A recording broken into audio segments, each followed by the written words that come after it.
So hi, I'm here to show you the my version of a cryptocurrency information guide. Obviously, it's for sale as an NFT. If you would like to buy this presentation, it's on sale for $1 million. Now, moving on. Gouda, what the hell is this? So, if you haven't really been paying attention, crypto's kind of exploded, and there's a lot of hype scams, idiots, and a lot of things you probably shouldn't pay attention to.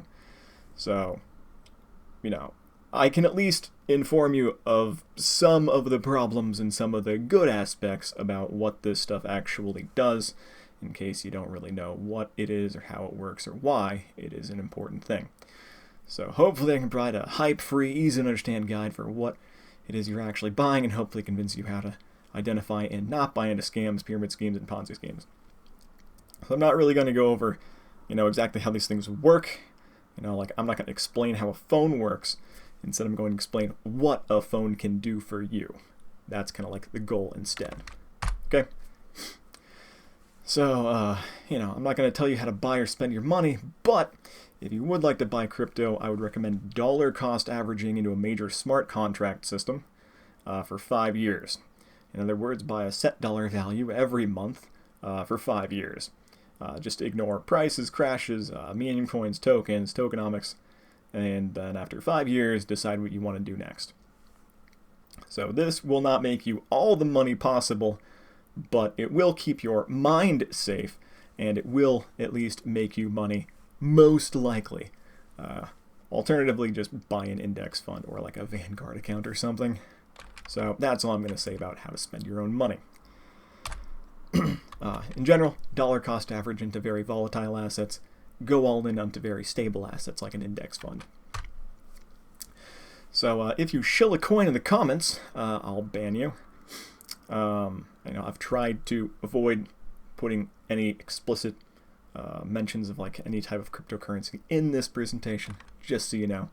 So if you visited any of these subreddits and have no idea what's going on, stay tuned. And generally, I would just recommend avoiding anything on Uniswap or PancakeSwap or BlankSwap. If it's not on one of the major exchanges, you're more likely to hurt yourself in confusion. So, moving on, and we can finally start. So, blockchain is just a system for a distributed database. It stores data like a book. This is referred to as a ledger. So, cryptocurrency is a blockchain that stores values tied to user accounts. So these values are stored, the values that are stored are internal to the blockchain. So the Bitcoin blockchain stores the ownership of Bitcoin values. So blockchains store memory much like a book does. You write something into the book, you can retrieve what was written there at a later date. But blockchains are a magic book because it's practically impossible for anyone to alter what was written in the book. So, blockchains are just a slow, shitty database. They're not very fast. Even the fastest blockchains would be outpaced by a 10-year-old phone. Okay? They're not fast. They're just extremely reliable. And that means everything. So, what am I going to go over? NFTs, if you don't know what these things are or why people are hyped up about them or why they're absolute scams, cool. They have good uses, but right now it's all scams or worthless collectibles. Rattatas are, of course, highly collectible. Pyramid schemes and other scams. So if you've ever looked at any of the cryptocurrency subreddits, it's completely full of scams. So what they are, how to identify them, common attributes, examples, and then smart contract systems. So simple use cases, how even simple applications of these smart contracts can kind of change finance as we know it.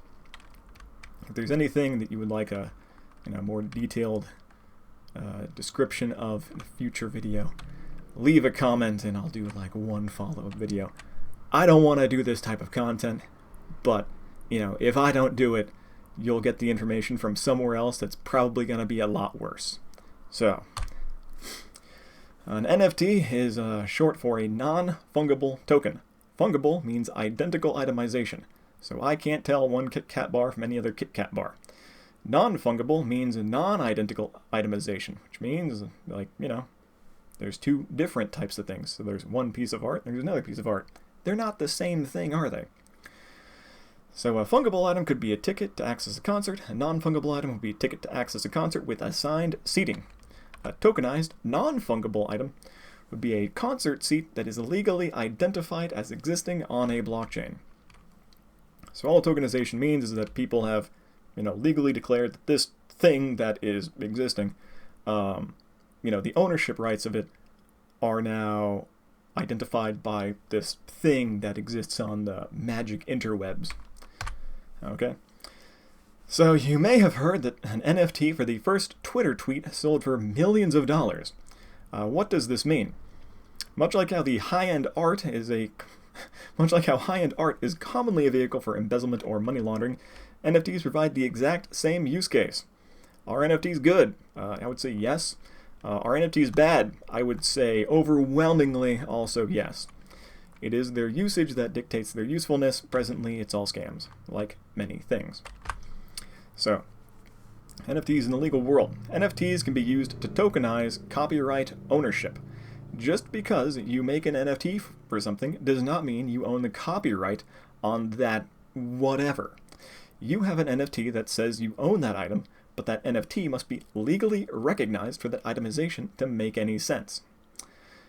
Much like a man at the top of a mountain saying he owns the world and declaring him a god among man, you can just ignore him.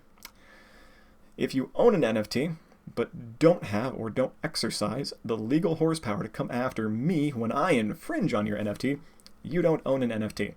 So in the legal world, as far as I understand how copyright works, is that if you do have copyright on something, and then other people start using it for their own works, and you never actually bother to go after them for them infringing on your copyright, and they do this for years and years and years, at some point, you're like, wait a minute, that thing I made like 15, 25 years ago has exploded into its own fandom. But you never actually went through any of the processes to defend your ownership of that copyright over that entire duration.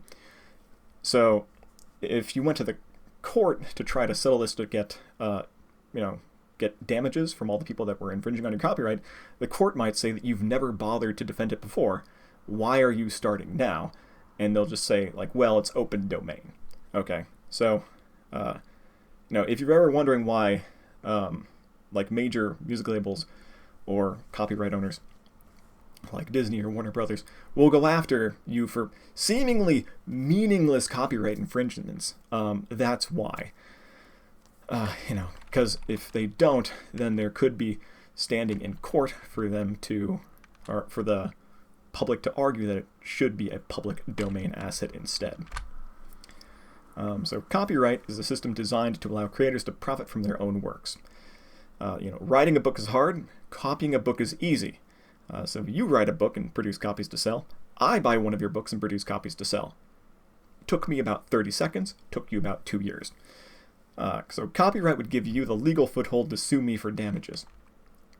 So you can also sell or lease your copyright to a third party, and that third party could then produce copies of your book to sell. So there is a monetary reason to own the copyright of something because of royalty payments. So an NFT that does not produce royalties does not have any intrinsic value or any intrinsic reason to be held by any person.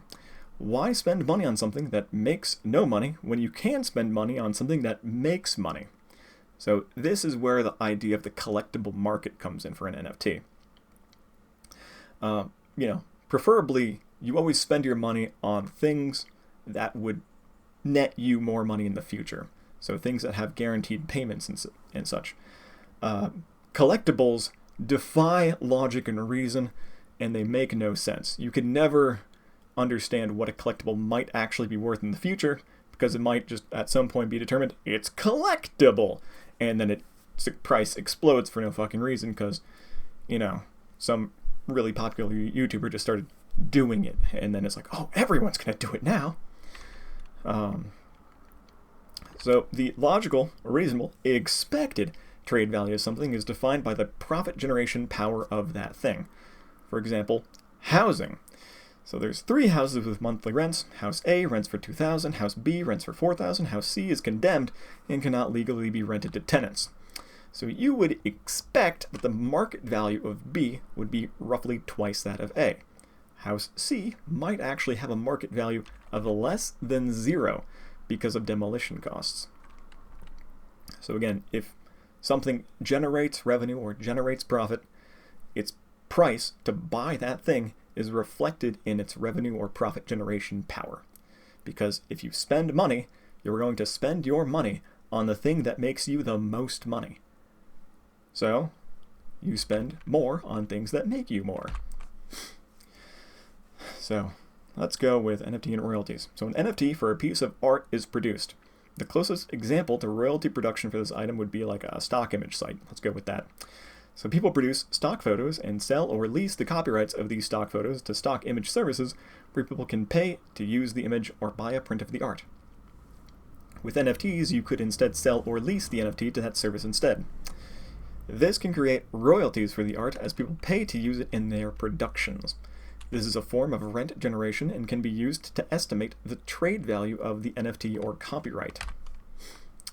Or you could have multiple colluding individuals sell things back and forth to one another at incredibly high increasing prices to just pump the price of the item to an absurd value so that you can say your art just sold for millions and is thus worth millions.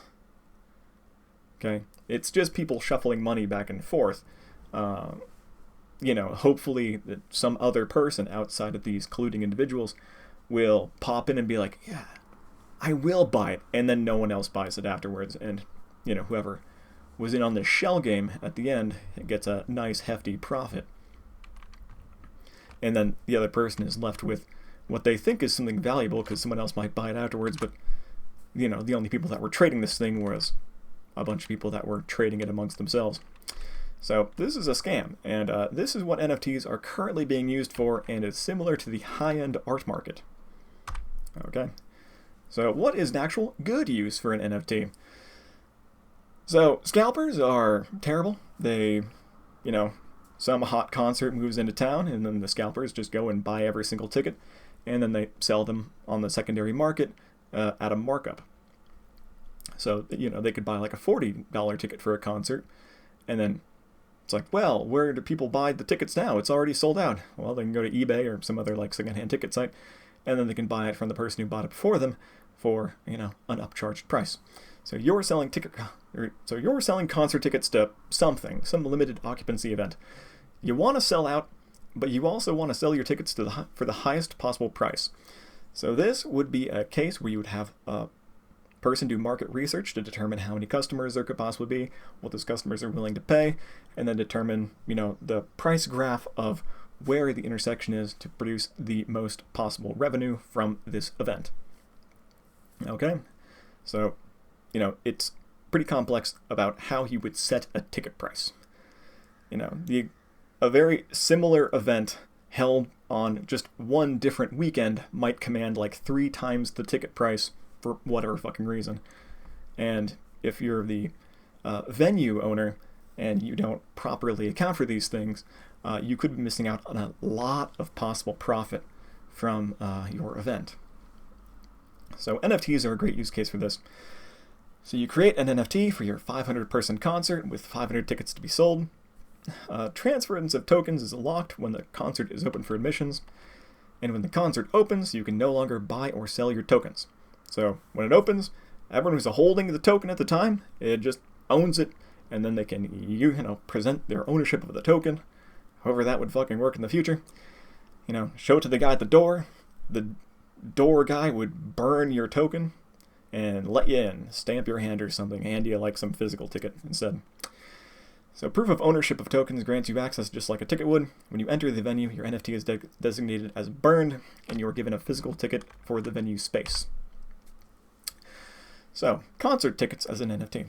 You are selling concert tickets as an NFT. The concert is in 2 weeks. You produce the NFT and allow an exchange market for the NFT to be generated.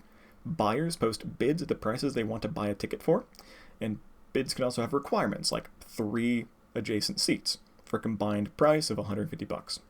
Okay, so if that's never met, if everyone always overbids these people, they'll never get their ticket. But that's the price they were willing to pay. So it's like, well, didn't get in. So then you go and sell one of your tickets to the highest open bid every hour. You don't sell them all at once, okay? You just let the market develop, and then you slowly throw tickets into the market.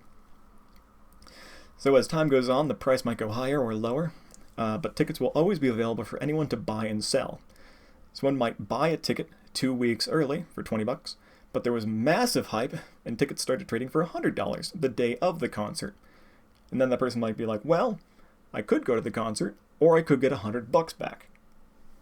You know, is it that important that I go? I mean, for $20 it was worth it, but for $100, I'd rather just take the money. So instead of selling 400 or 500 tickets for $40, you might sell, you know, all your tickets across a range of values instead. So is this a dick move?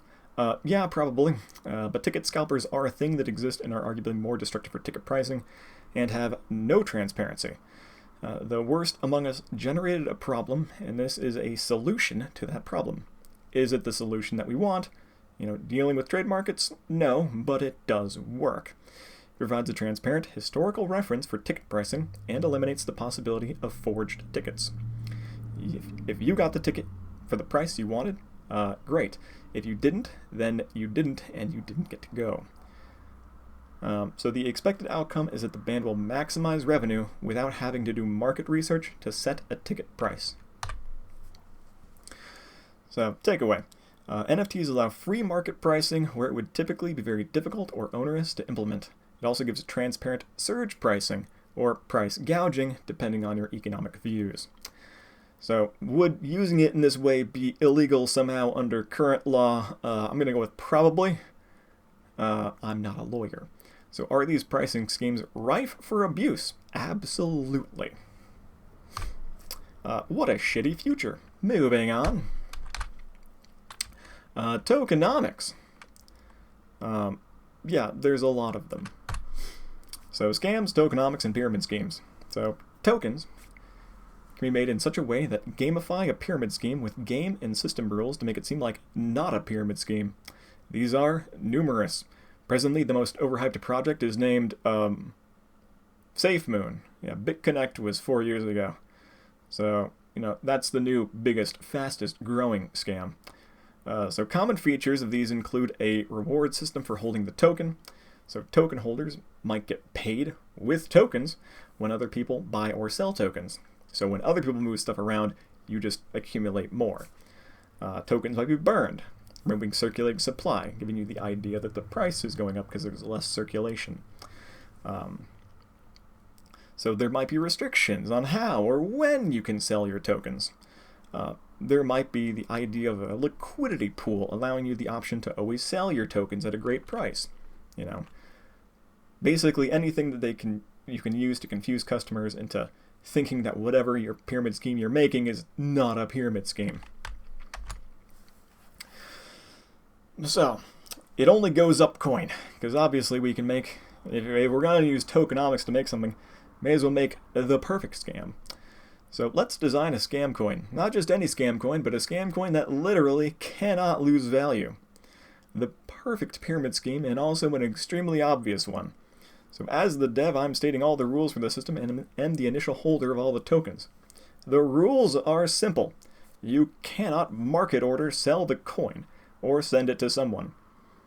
You can only post an ask that is at least 1% higher than the previous highest bid. So the token cannot be moved to another account except by a sale through the smart contract. In other words, if someone already bought a coin for $1, I could post my coins for sale for $1.01. People behind me, or behind the people who had already posted their coins at that or a lower price. And then I would have to wait for people to buy my coins, and also buy all the other coins that people posted at a lower price before me. So the person who buys my coins at $1.01 could then post them for $1.02 or higher. So this coin has zero liquidity, and if you don't know what this chart is, basically there's the current price of whatever good is being sold. The more you sell, the more pool is available to sell to, but you're going to push the price down when you do that. Furthermore, if you want to buy it, you can only buy so much at a certain price, and if you want to buy more, you got to go into a higher price and a higher price and a higher price until you spend all the money you have to buy as much as you want, and that would push the price higher. So the it only goes up coin market would look like this. There is no possibility to sell it, so you just have to wait. It only goes up, dude. It's great. It literally only goes up. So as a dev, I state that I'm selling the entire pool of tokens, all a trillion, million, bajillion of them, for like fractional pennies. Use a ridiculous number of tokens and zeros in your pricing to confuse prospective buyers. It's so cheap to get in. Very easy. So as the dev, I get $1 million, but don't worry, it's for charity. From the sale, and hopefully the tokens get somewhat evenly distributed from the initial token sale. Or to guarantee a, quote, even playing field, you have no set amount of tokens, but each user putting $1 into the contract mints and gives their account 100 bajillion tokens. The game starts after 2 weeks of this pre-sale with the set floor price. Then afterwards, it would be open market after that. So generate hype. Generate hype to launch this project. Who wouldn't want to get in on this hot new 100x mooning project with great potential? If Supreme can sell a brick for $30, you can sell a scam coin. Now people that bought the token can post their tokens for sale at a higher price and wait for someone else to buy them. And the initial stack of tokens will always sell because I can always buy them from myself. So there are no unsuccessful scams, only poorly marketed ones. Remember, if you can't scam somebody, you just have to find a bigger idiot. But it's not a scam. Every person who is able to sell their coins comes out of the game ahead. You just have to keep people buying into the system. No one can lose. You buy coins, price a bit higher, and wait. Guaranteed profit. Get all your friends in on this once-in-a-lifetime, totally not reproducible event. Also, if you make this, I'll give you money. The problem. As long as there is trade volume, the price goes up. To make the price of the coin grow faster, you need to increase the money flow into it. If there's no money circulation growth, the coin value, or if there's money circulation growth, the coin grows at a good rate. Eventually, relative trade volumes growth stalls as price growth slows. With less circulation, it takes longer for a posted sell order to complete. So if you post something, you might be waiting like say an hour at the beginning of the whole launch. And then, if you buy one and you post it again, it might take you like, 8 hours. And 2 weeks later, you buy some and you post it. It might take you like 4 days for the sale to actually go through. And then say 3 months later, you buy something and then you gotta wait 2 years for your sale to go through. Okay. So with less circulation, it takes longer for a posted sell order to complete. And price growth stalls as everyone attempts to preempt each other by selling as close to the minimum allowable price as possible. Eventually, people are holding bags that theoretically should sell for incredible amounts, but interest in hype has dried up, so there is no buyer. Scam coins. Every pyramid scheme coin follows this basic idea. The solution is to provide an actual usable service that guarantees money circulation into the system. But I don't see how you do that. Why would I use your service that requires a scam coin when I could use anything else instead? There is no guarantee of circulation. There will be bag holders. These projects are built, live, and die around endless marketing and hype. But people have had success with scams. If they didn't work, they wouldn't be common. This is, however, an actual zero-sum game. You cannot win without someone else losing. No external benefit will be created from people buying into this system. If you buy into an obvious pyramid scheme, and at any point you come out ahead, I would recommend getting out and taking your win. So what isn't a pyramid scheme? So pyramid schemes are easy to design because they aren't reliant on an economy. If everyone buys in, we'll all be rich. Now that statement does not really make sense. What separates something from a pyramid scheme is there being an innate reason to own it. It produces external benefits, and charity does not count. Okay, when you own a stock, you own a small portion of that company, which includes their cash, debts, assets, real estate, intellectual property, dividends, and you can vote on executive decisions such as dissolving the company and selling the pieces off. So when you own a smart contract cryptocurrency, you can do very useful things with it that you can't do with regular money. However, from what I've seen, smart contracts rarely require their own token. Ask yourself, what is the purpose of the token? Does it need to be economically separated from a currency that already exists? Could anyone simply fork the code base, find or replace the token with the global cryptocurrency, and relaunch the smart contract? If it can, what is the purpose of the token? So I advise you to avoid these types of tokens. Just keep in mind that these might still be amazing projects and do amazing things. There's just no reason for them to have a token. So, in the real world, how does payments actually work? So I want to pay you. So this is a complex process the modern world has made extremely simple. In all exchanges, there is counterparty risk. Okay. The counterparty is always the person that is accepting the risk. So it's like, I give you money for a service. I'm accepting the risk that you might not actually deliver that service. It's like, I'm going to pay you for a car repair. And then you never do. And it's like, well, shit. So when you pay someone with cash, you hand them cash. This requires immediate proximity and also requires a receipt to verify that the transaction occurred. Without a receipt, I can take your money and refuse to deliver. After all, I just found this money in your hand. It was just there, So would anyone do this? No, but they could. Chances are the court's not going to work in your favor when you keep showing up for this type of thing. And customers probably also aren't going to keep coming back to you. So that cash, whatever you did, has also been minted by what are arguably the most complex printers in the world to make it hard to forge. And if a forgery is detected, government agents will be dispatched to remove the forger from society. We got whole hotels for you out there. So meanwhile, printers and photo editing software have to implement algorithms to detect when and how they might be used for the creation of forgeries, so that that simple people don't feel like, I can just print money with my own home printer. It's like, don't do that. We're trying to prevent you from being an idiot. So a non-cash payment. Let's say I want to pay you, so I hand you a credit card or something for some online payment operator like Venmo or PayPal. So my information is entered. The bank checks the information is correct, reviews my credit or account balance, verifies the payment is likely not fraudulent, verifies that the party is even allowed to accept payments. If all goes well, you get told the payment goes through. The bank has to keep track of every single cent that moves. But on the back end, so while the bank can trust their own balance sheet, so if I'm paying you and your account is also in the same bank, everything's fine and dandy. It's just the bank shuffling numbers around. They can't really trust another bank, though. So if one bank gets paid from another bank, how does the paid bank make sure that they're not getting paid in forged money? So banks have thus introduced a large third party to mediate transactions between banks known as a clearinghouse.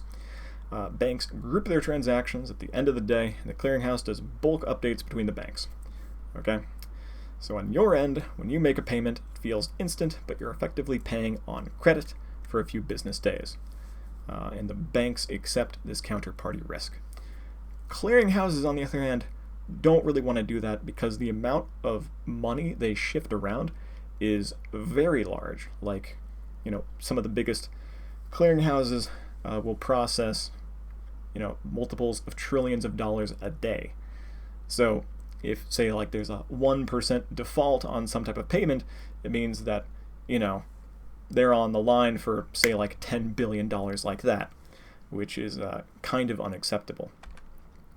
So this also means that clearinghouses have a limit on what they're willing to process each day, and hopefully they have enough collateral and assets to make sure that that limit is never reached. But it can be in very strange circumstances. So the clearinghouse knows how much each bank owns. If one bank is trying to pay 200% of its known assets to another bank in a single day, the clearinghouse might stall that payment or prevent the bank from issuing more. The bank might be in the middle of receiving a payment that very same day, which would balance all settlements, but clearinghouses tend to avoid risks. A clearinghouse failure can have global impacts and delays on settlements. It's like, look, dude, I only got $100, but I'm writing a check for $500 because this guy I know is going to pay me $400 tomorrow. So by the time you cash it, it'll be good. Okay, it won't bounce. Okay, we pay you now. It's like, no, just wait. Okay, it's fine. Delays are a thing that can exist. So cryptocurrencies kind of eliminate this. There's a magic book that contains all the accounts and their balances. An account says they want to make a payment to another account. The transaction is made. The book is updated. And now everyone can read that magic book again and see that the account balances reflect that a transaction has occurred. So cryptocurrencies work the way that you probably think that the banking system works. I have money. I pay you. Now you have money. It's actually that simple. Smart contracts are a software program that is running on the blockchain. Okay, so you can basically write anything you want, but it's really expensive to do. Okay, these programs cannot be halted or altered unless their programming allows it. So let's look at the simplest possible program, a delayed payment, aka the Diamond Hand Shuffle. So I fund the delayed payment smart contract with $100. A year passes, and the smart contract executes and sends $100 to the recipient. Didn't say it was a useful thing, just said you could do it. So a killer dApp smart contract. So you're a contract worker. So you're accepting a contract from Donald Trump, who never pays his debts because he's no Lannister. Working and getting paid is important to you. How do you ensure that you get paid knowing that Trump will never pay in advance? A smart contract. So let's do a salary contract.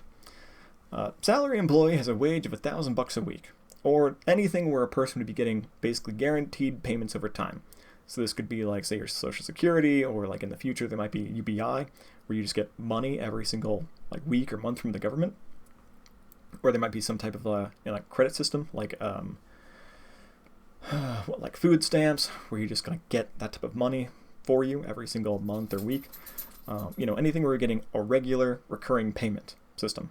So, a salary employee has a wage of $1,000 a week. So a smart contract is made that pays $1,000 a week to the employee's account when it is funded. So instead of, say, having like a signing bonus for like being hired by a company or something, where they like give you like, say, a month or two of payment right at the start, instead that pre-fund amount is just sent into the smart contract instead, and then that's just guaranteed payments that they would get. So the employer can then fund the smart contract with a few weeks worth of salary, adding more each week to offset what gets taken out over time.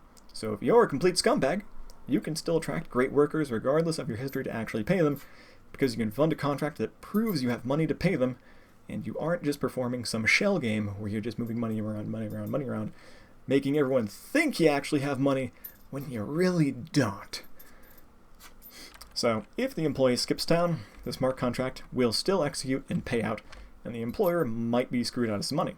Or is he? In the real world.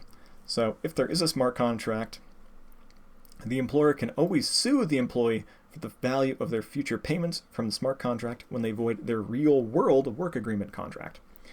Or the employee can just willfully return them. Like, he might just quit and be like, hey, I'll just forward you the funds over the next 2 weeks to pay out the rest of whatever's in this contract that's going to pay me.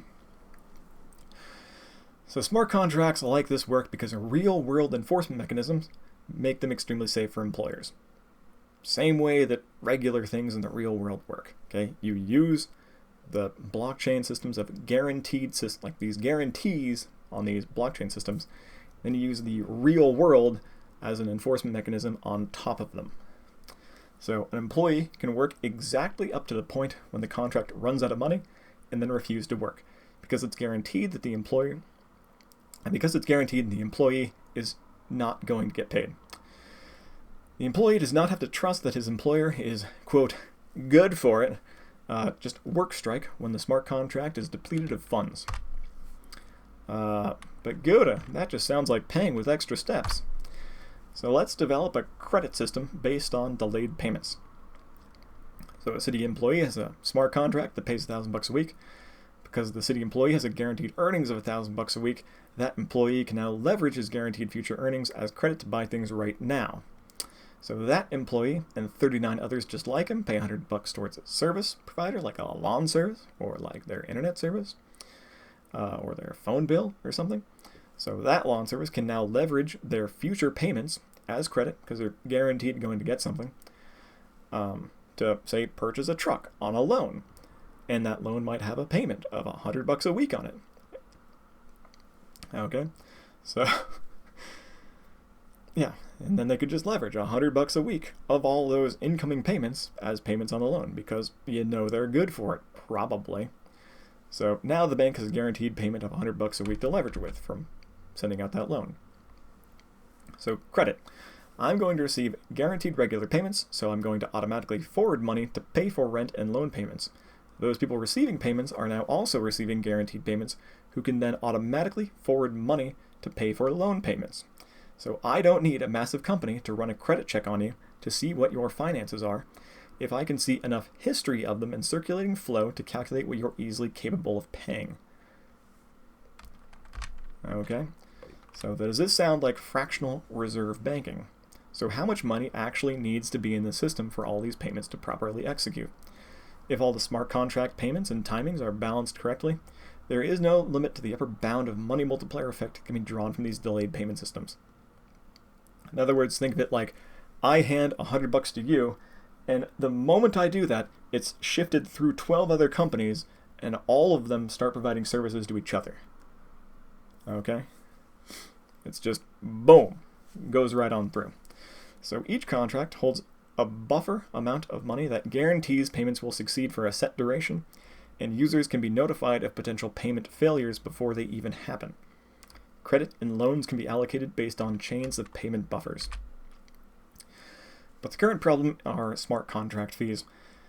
The only problem with using a system like this are the fees associated with using smart contract blockchains and the lack of a completely trustworthy pegged, say, US dollar currency token that can be used with these smart contract blockchains. In order for a blockchain to do something, data must be submitted to it for processing. Writing in the magic book is not free. But that's a problem for future people to figure out. So depending on the blockchain, these operations might cost between a few cents to like $50 to do like one simple thing like this. So hopefully in the future, when fees are reliably just a few cents, ignore the price basically. It's like, it costs you more in the time to do all the things you need to do with it than to actually use the system. You can expect these types of use cases to take off. But remember, this is the simplest application. So all I did was describe how you could use delayed payments, and off of that simple system, you can leverage it to figure out loans and credit off of this very simple bookkeeping task. But you can do a lot more things with smart contracts. Smart contracts can do incredibly complex bookkeeping tasks. So, if something as simple as a delayed payment can restructure how payments, credits, and loans are determined and distributed, just imagine what far more creative applications can do. But, the ones that aren't scams, obviously, just avoid the scams. So I've never said anything about cryptocurrency. I have so far never mentioned any actual crypto coin or asset. Smart contract systems do not need to use a crypto coin to work. They can use any tokenized object like a company stock, a commodity like oil or an element or precious metal, a futures contract, a pegged fiat currency token, and finally, a cryptocurrency. So ultimately, the goal of smart contract blockchains or distributed ledgers is to not use cryptocurrency, but instead use legally recognized and tokenized real-world assets like stock. In the future, you won't pay someone in Bitcoin, you pay them in Apple stock.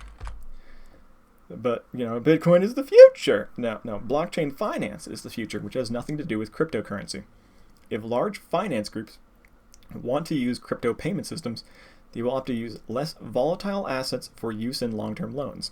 Stocks are backed by companies that have real value and real revenue. Index stocks are backed by entire industries across multiple countries with tens of millions of workers. So stock indices and mutual funds are the most representative format of globally stable assets we have access to. Cryptocurrency is only backed by market liquidity. If a buy wall or a sell wall goes away, the price can skyrocket or tank on a dime. If you asked me what the value of Dogecoin is, I'd ask you to specify today or yesterday, because, just today there was like a 40% swing. Who knows, The price is right. So a company like a lumber company has an extremely clear balance sheet, customer base, and revenue stream. It's easy to determine and estimate the company value and thus the stock price. The stock is also publicly traded. Speculative investors might create some error in the price of the stock, but all the speculation in the world isn't going to throw the stock price off by more than a factor of 2 under reasonable circumstances. You can estimate the price and that estimate is going to remain relatively accurate for at least a year. Okay, but blockchain stocks. But presently, companies have some of their stock held across multiple exchanges. Would it be so much different if a company also allocated a percentage of their total stock to be traded on decentralized exchanges? So, ones that are based on the blockchains. So a company can simply have a public record stating how much of their stock is where. Traders can perform arbitrage exactly like they do today to balance the price across exchanges. So, eliminating fiat and cryptocurrency. So stock and cryptocurrency are both publicly traded assets with open markets that are used to determine their current trade price. If you're going to pay for something, what's the difference between handing someone a $10 bill, $10 of Bitcoin, or $10 of Apple stock? They might only accept dollars. If I handed someone $12 worth of shoes to pay for a burrito, they would tell me to go away and also put on your fucking shoes. So, when you pay someone, what happens is your bank or blockchain managing the payment automatically converts assets using the open market into dollars, and you always pay with dollars. It costs you stock or crypto, but the business receives dollars. All that complexity is handled on the back end. But why exchange it for dollars at all? Why does the business even want dollars? Why not buy Starbucks coffee with Starbucks stock? So, I buy Starbucks stock to give to Starbucks to get a cup of coffee.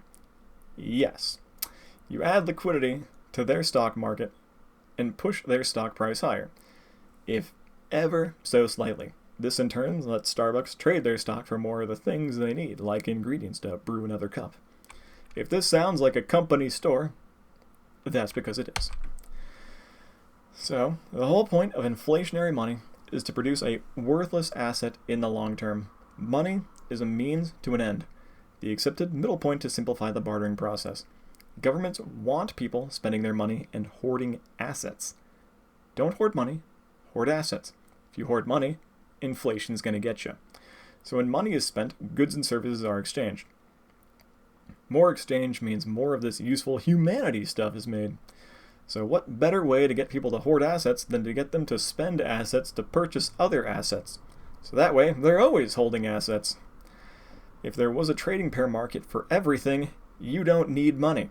This is not a gold standard, it's an everything standard. This does not mean that crypto or fiat currency is going to disappear. Okay, they'll just kind of be another thing you could use if you want.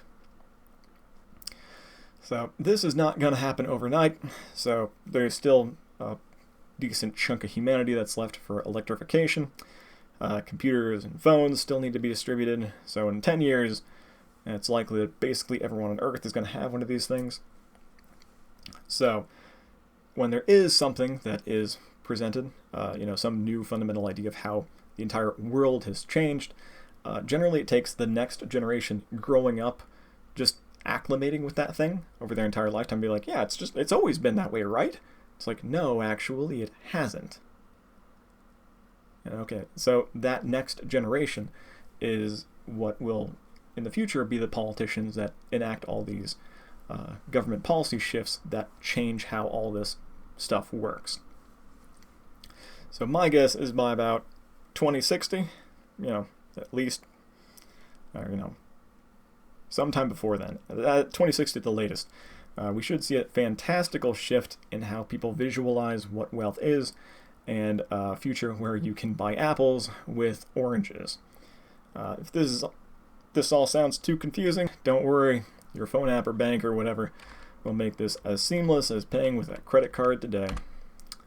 So, conclusion: avoid NFTs, avoid scams, pyramid schemes, and tokens that can be replaced by literally anything else. Decentralized finance is still very immature, but when it is finally leveraged properly, things will change. I don't know how, but they'll change. So if you have any questions or something that you want to have explained in a follow-up, leave a comment. And that's the end. So, hopefully this explained some stuff about why, the market's kind of exploding, what people think is kind of possible, what you can do with all these sorts of things.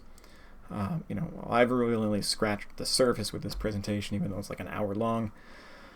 But yeah,